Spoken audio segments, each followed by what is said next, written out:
कुछ ऐसे अदारे हैं, कुछ ऐसे लोग हैं जो कोशिश करते हैं इस मुल्क को ऊपर ले जाने के बजाय वो नीचे उसको लेके आना चाहते हैं। बात यही है जी, जब आप सेल्फिश इंटरेस्ट आपके हो जाए ना, जिसमें आप सिर्फ अपनी बेहतरी, अपने आप को अमीर करना चाहें, अपने आप को और पावरफुल बनाना चाहें, उसमें फिर आपको कौम की और मुल्क की तो वो सेकेंडरी हो जाती है ना, सारी आपकी चॉइस ही नहीं वो रहती। इमरान खान का स्टैचर जो है वो कभी भी नवाज शरीफ के साथ नहीं मिल सकता।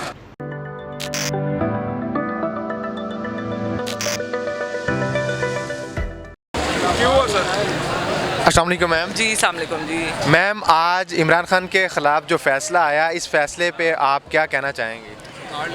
जी, ये बहुत ही अफसोसनाक फ़ैसला है और मैं ये समझती हूँ कि इन लोगों ने जो भी ये क्या कहते हैं, कुछ ऐसे अदारे हैं, कुछ ऐसे लोग हैं जो एक ऐसे अदारे से क्या मुराद है मैम आप लोगों की? ऐसे अदारे उनका नाम भी होता है, ज़ाहिर बात है। वो हम सब जानते हैं, जो कोशिश करते हैं इस मुल्क को ऊपर ले जाने के बजाय वो नीचे उसको लेके आना चाहते हैं। क्या वो तरक्की उनको अच्छी नहीं लगती या कोई और वजह है? बात यही है जी, जब आप सेल्फिश इंटरेस्ट आपके हो जाए ना, जिसमें आप सिर्फ अपनी बेहतरी, अपने आप को अमीर करना चाहें, अपने आप को और पावरफुल बनाना चाहें, उसमें फिर आपको कौम की और मुल्क की तो वो सेकेंडरी हो जाती है ना, सारी आपकी चॉइस ही नहीं वो रहती है।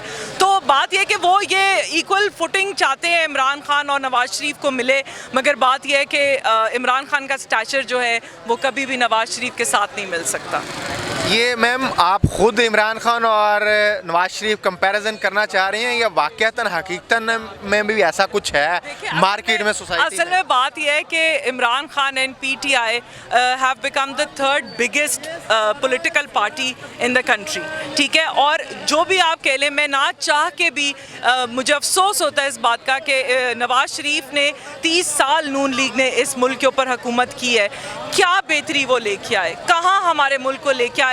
आज मेरे बाहर से मेहमान आए हुए थे अमेरिका से, वो यही कह रहे थे कि हम हर दफ़ा आते हैं, हमें लगता है कि सोसाइटी और क्रिपल कर गई है और लोगों के अंदर फ्रस्ट्रेशन और एजिटेशन आ गई है। क्यों?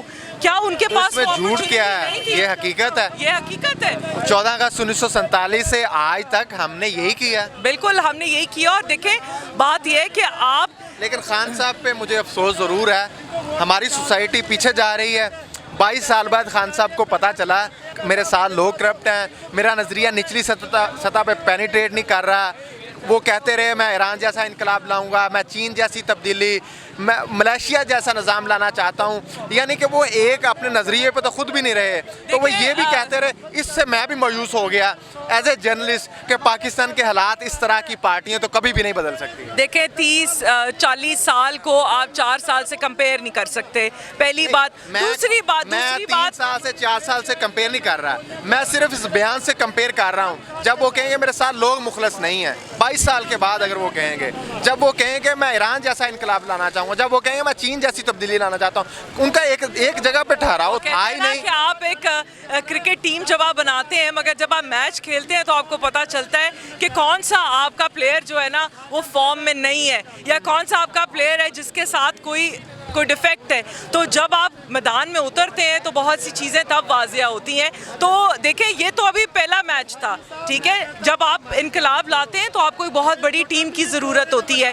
उनके अंदर वो जोश और जज्बा और वलवला होना बड़ा ज़रूरी है। आगे आगे इंशाल्लाह देखिए, इमरान खान और PTI का तो सफ़र अभी बड़ा लंबा है। यहाँ पर एक और मैं क्वेश्चन करना चाहूँगा, पाकिस्तान मुस्लिम लीग नून हो या PP हो, वो पैसा भी लगा रहे हैं अपने सोशल मीडिया अकाउंट्स पे, उनके नुमाइंदे हों या वो खुद उनके अपने अकाउंट्स हों, लेकिन बदकिस्मती ये है कि तहरीक इंसाफ उस तरह से काम नहीं कर रही जिस स्ट्रेटजी पे वो चल रही हैं। मेरा इशारा आप समझ गए हों कि मीडिया को खिला के अपना स्टांस मार्केट में फेंकते हैं। तहरीक इंसाफ इस पर काम क्यों नहीं कर रही, और कर रही है तो वो कितना कामयाब है? तहरीक इंसाफ को ऐसा कुछ करने की ज़रूरत ही नहीं है, क्योंकि तहरीक इंसाफ का स्टांस, तहरीक इंसाफ का जज्बा, तहरीक इंसाफ और उसकी लीडरशिप का जो लाहे अमल है, वो खुद ही सारे जगह के ऊपर जो है वो जोश आपको नज़र आ जाता है।